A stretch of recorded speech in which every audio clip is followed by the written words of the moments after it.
বাংলাদেশের চিকিৎসা খাতে আবারও উত্তেজনা। চিকিৎসক ও মেডিকেল শিক্ষার্থীদের 5 দফা দাবিতে সারা দেশে হাসপাতালের বহির্বিভাগ, অন্তর্বিভাগ ও বৈকালিক চেম্বার বন্ধ রয়েছে।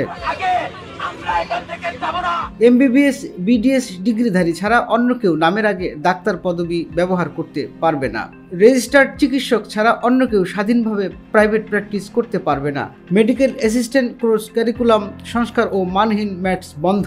শূন্য পদে পর্যাপ্ত সংখ্যক চিকিৎসক নিয়োগ ও বিসিএস এর বয়সসীমা 34 বছরে উন্নীত করা। চিকিৎসক সুরক্ষা আইন প্রণয়ন ও বেসরকারি চিকিৎসকদের জন্য সুনির্দিষ্ট বেতন কাঠামো তৈরি করা।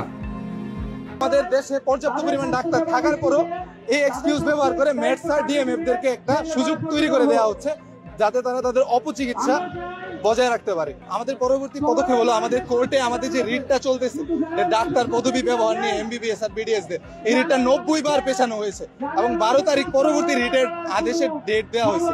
তো এটা যদি আবার পেছানো হয়, যতদিন পর্যন্ত আমাদের রিটের আদেশ এটা আমাদের ডাক্তার এবং ডাক্তার সমাজকে এমবিবিএস আর বিডিএস ডাক্তার ব্যবহার করতে পারবে না, এই রিটটা যতদিন না পাস হয় ততদিন পর্যন্ত আমাদের এই দাবির জন্য আন্দোলন চলতেই থাকবে। রোগীদের দুর্ভোগ চরমে পৌঁছেছে। দ্রুত সমাধানের জন্য সংশ্লিষ্ট সকলের হস্তক্ষেপ প্রয়োজন।